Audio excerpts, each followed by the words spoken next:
Electrostatics. Electrostatics deals with the study of forces, electric field, and electric potential arising from stationary charges. What do you mean by stationary charges? Stationary charges are the charges which do not move with respect to time. അതായത് ഈ ചാപ്റ്ററിൽ move ചെയ്യാത്ത ചാർജുകളെ പറ്റിയാണ് നമ്മൾ പഠിക്കുന്നത്. Therefore, to understand, we should understand the concept of charge. Charge എന്ന് പറഞ്ഞാൽ എന്താണ്? Charge is the basic property of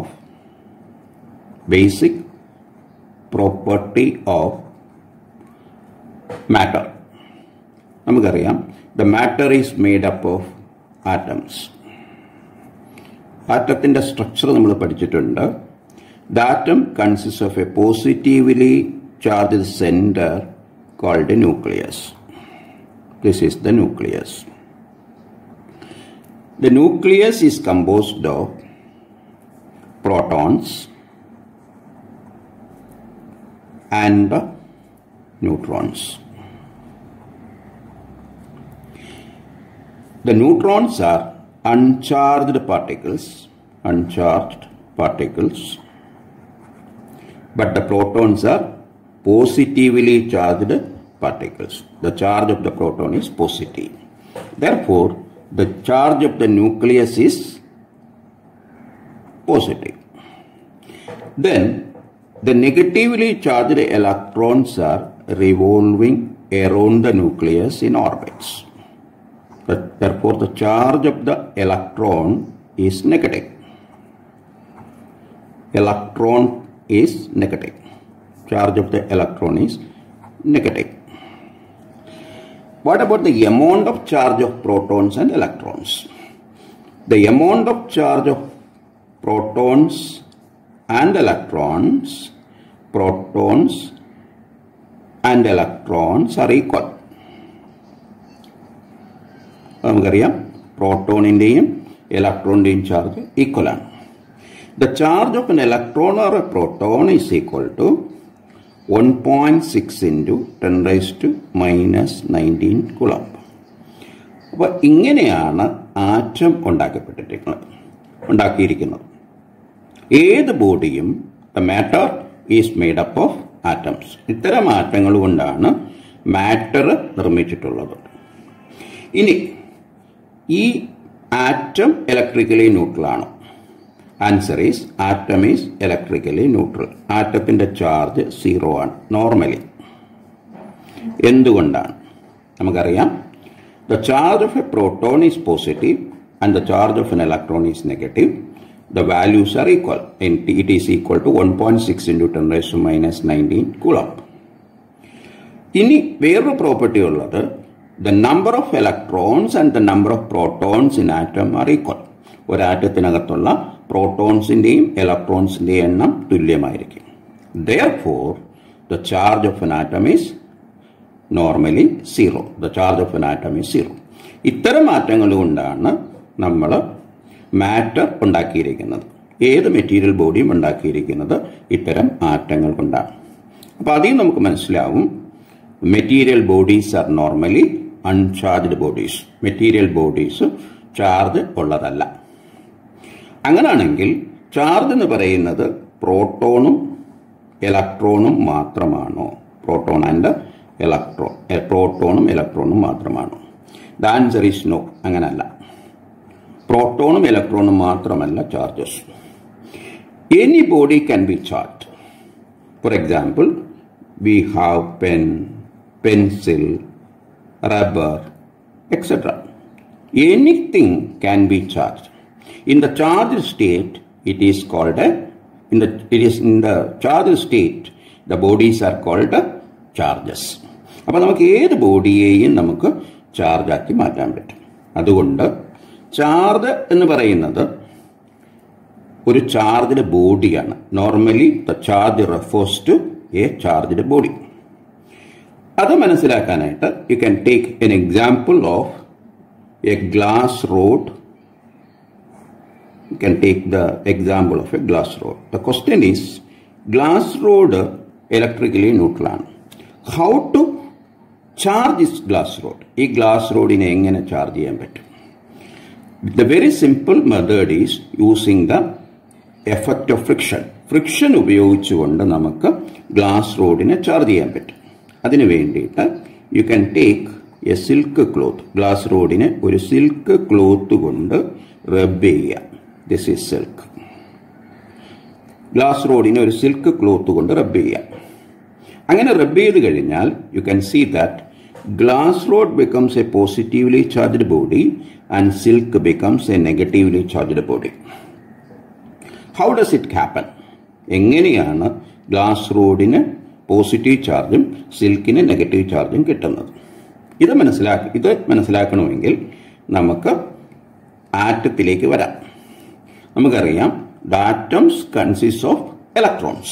Once you rub the glass rod with silk, the electrons in the glass rod will be transferred to the silk cloth. Glass rod ഇന്നുള്ള electrons സിൽക്കിലേക്ക് transfer ചെയ്യപ്പെടും. അതുകൊണ്ട് എന്ത് സംഭവിക്കാം? The number of electrons in glass rod will be less than the number of protons in the glass rod. Therefore, the glass rod becomes a positively charged body. What happened to the silk? Silk is getting more electrons. Therefore, there is an imbalance. The number of electrons in the silk will be more than the number of protons in the silk cloth. Therefore, the silk becomes negative. ഇത് മനസ്സിലാക്കാൻ നമുക്ക് ഒരു example എടുക്കാം. അതായത് suppose one electron is transferred from glass rod to silk. Once you rub the silk, once you start to rub the glass rod with the silk, നമുക്ക് imagine ചെയ്യാം one electron is transferred from glass rod to silk. അന്നേരം എന്ത് സംഭവിക്കും? The charge of the glass rod becomes plus C. കാര്യം എന്താണ്? Because one proton is excess in the glass rod. Therefore, the charge of the glass rod becomes plus C and the charge of the silk becomes minus C. Once you continue the process, what will happen? More and more electrons are transferred from the glass rod to silk. ഇപ്പോൾ രണ്ട് electrons glass റോഡിൽ നിന്ന് സിൽക്കിലേക്ക് transfer ചെയ്യുന്നു വിചാരിക്കുക. Then the charge of the glass rod becomes plus 2E. The charge of the silk becomes minus 2E. ഇതുപോലെ if 10 electrons are transferred from glass rod to silk, then the charge of the glass rod becomes plus 10E and the charge of the silk becomes minus 10E.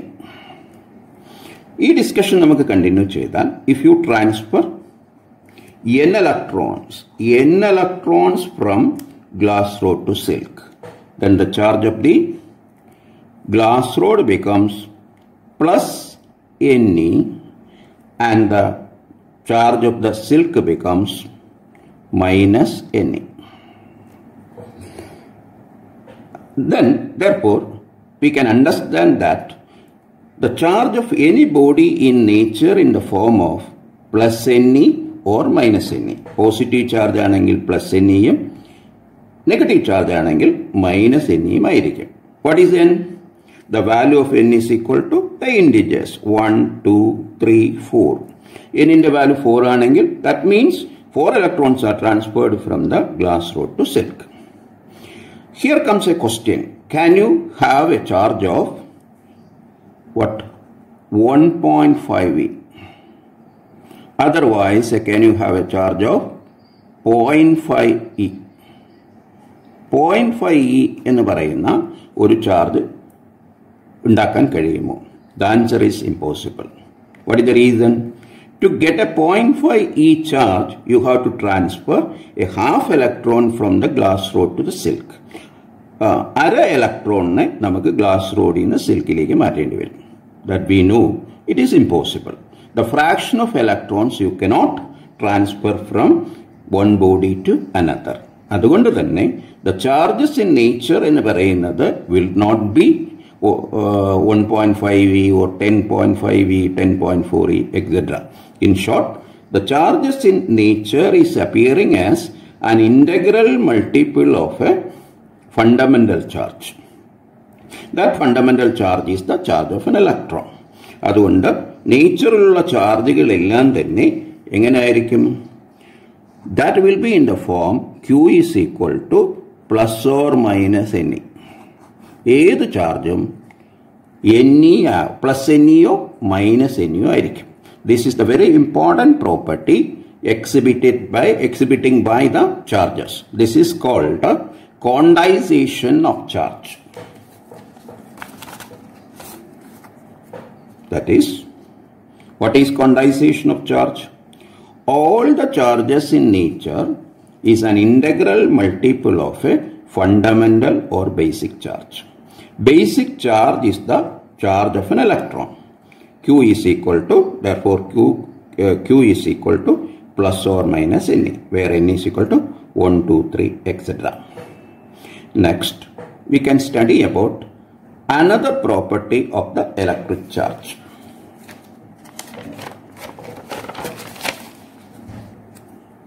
It is charge showing the property of additivity. To understand this property, we can take the example of matter. Massum ഈ property exhibit ചെയ്യുന്നുണ്ട്. Therefore, we can take an example of mass first. നമുക്ക് ഒരു പാക്കറ്റിൽ 3 kg sugar ഉണ്ടെന്ന് വിചാരിക്കുക. You have 3 kg sugar in a packet. ഈ പാക്കറ്റിലേക്ക് നമ്മൾ you are adding 2 kg of sugar. What will be the total mass? Total sugar will be, all of you know, is equal to 3 kg plus 2 kg is equal to 5 kilogram. That means this is called additivity. Masses showing the property of additivity. അതുപോലെ you can come to an example of the silk cloth, glass rod or silk cloth. Silk cloth, suppose the silk cloth is having a charge of minus 2E. Again you are adding minus 3E charge to the silk. Means you are adding 3 electrons to the silk cloth. What will be the total charge? Total charge is equal to minus 3E plus minus 2E, that is equal to minus 5E. It is exactly similar. Therefore, charges also exhibiting the property of additivity. Then we are coming to third property of electric charges. That means the charges are conserved. Charge showing the property of conservation. Conserved. Conserved means the total charge in an isolated system. Total charge in an isolated system remains constant. The net charge of an isolated system will not change. ഇതിനെയാണ് conservation of charge എന്ന് പറയാം. You can take the same example of glass rod and silk cloth. ഇവിടെ silk cloth and glass rod together considered as a system. രണ്ടും കൂടെ ചേർന്നതാണ് isolated system എന്ന് പറയാം. Why it is called isolated system? Both glass rod and silk cannot exchange charge with its surroundings. എന്ന് പറഞ്ഞാൽ ഇതിലേക്ക് charge ഇനി നമുക്ക് കൊണ്ടുവരാനോ ഇതിൽ നിന്ന് ചാർജ് പുറത്തേക്ക് കൊടുക്കാനോ പറ്റില്ല. That is why the system is called an isolated system. ഈ isolated സിസ്റ്റത്തിൽ നമുക്കറിയാം total charge is equal to 0. Suppose you are transferring one electron from the glass rod to silk. ഒരു ഇലക്ട്രോൺ ഗ്ലാസ് റോഡിൽ നിന്ന് സിൽക്കിലേക്ക് മാറ്റാന്ന് വിചാരിക്കുക. Then you know the glass rod is having a charge of plus C, and the silk will get a charge of minus C. Again, what is the total charge? Total charge indirectly. Total charge is equal to plus C plus minus C is equal to 0. That is, the total charge of the system remains constant. This is called the conservation of charge. It is just similar to conservation of energy you have studied in lower classes. Lower class energy shows the property of conservation. Means total energy is a constant. Energy can neither be created nor destroyed. It can be transferred from one form to another. Similarly, the charge in an isolated system cannot be created nor destroyed. But you can produce positive charges and negative charge, just like converting the potential energy of a body into kinetic energy. This is called conservation of charges. For a practical example, nucleus in the I think you have studied about beta minus emission. Before a beta minus emission, a nucleus in neutrons are converted into protons and electrons. Therefore, the nucleus is an isolated system. If it is total charge, neutron charge is 0. Once it converts into plus C plus minus C, total charge is 0. This is a real example of conservation of charges. Therefore, this completes the properties exhibiting by the charges. Then we can study about a very important law in electrostatics, that is called Coulomb's law. Coulomb's law. Coulomb's law discussing you can take an example of two charges. Namukku plus Q1 charge minus Q2 charge. These two charges are separated by a distance R. Unlike charges will attract. That Q1 will exert a force on Q2.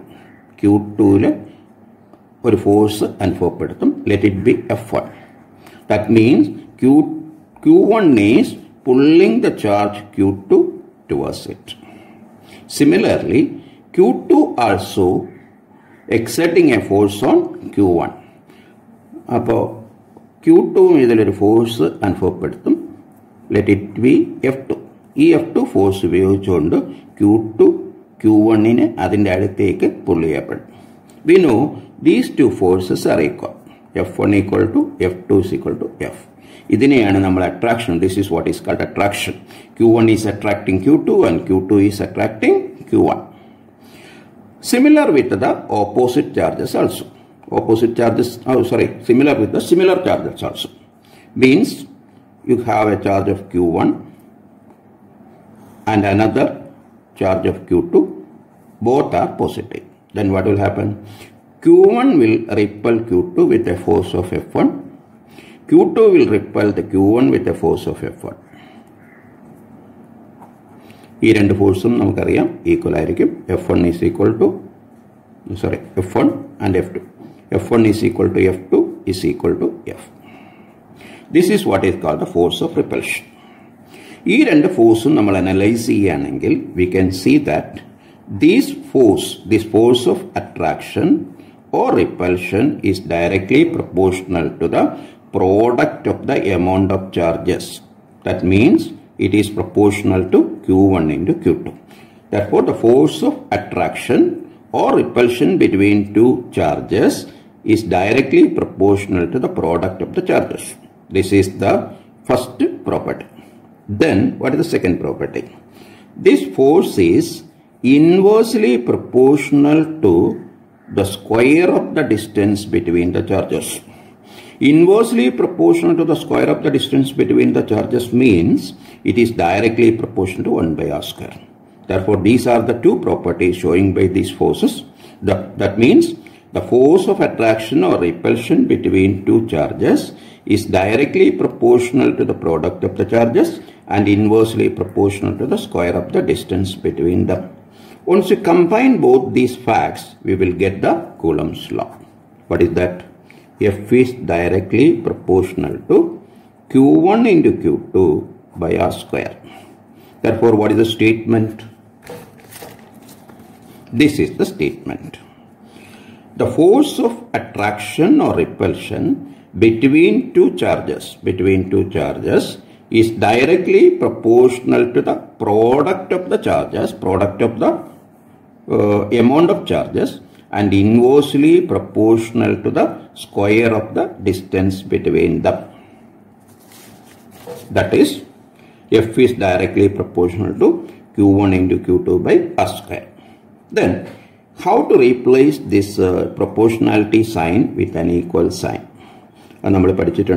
Proportionality sign can be replaced with a constant. Let the constant be K. Let the constant be K. Therefore, F is equal to K into Q1, Q2 by R square. K is a constant. K is a constant of what? This is the constant of the medium in which the charges are placed. This constant is this charge medium. That means this constant is different for different media. Normally we have the air or vacuum is the medium. Sadharanayattu namukku ulla medium ennu parayunnathu air or vacuum. The charges can be placed in water also. Appo idil namukku manasilavunna karyam, once you place the charges in water or in air with the same distance, the force will be different. This force is different. Endondana? Force depends on the constant K. Okay. This K usually we are writing as K is equal to K. K you can write as what? K is equal to 1 by 4 pi epsilon. Epsilon is a Greek alphabet. This epsilon is having a special name here. It is called permittivity of the medium. Permittivity of the medium. Forces will be different in different media even though the charges are placed at the same distance. Now you can tell the permittivity of the mediums are different. Air or vacuum, this permittivity is air or vacuum. Air or vacuum permittivity, you can represent it as epsilon 0. This epsilon 0 value 8.85 into 10 raised to minus 12. Therefore, a new quantity is introduced, epsilon 0. It should have a unit. Epsilon 0 unit. Epsilon 0 unit, you can write the expression of force like this. F is equal to 1 by 4 pi epsilon 0 into K. You can substitute the value of 1 by 4 pi epsilon 0. 1 by 4 pi epsilon 0 into Q1 Q2 by R square. But our question is how to find out the unit of epsilon 0. This epsilon 0, you can bring the epsilon 0 here, then the force will go to this place.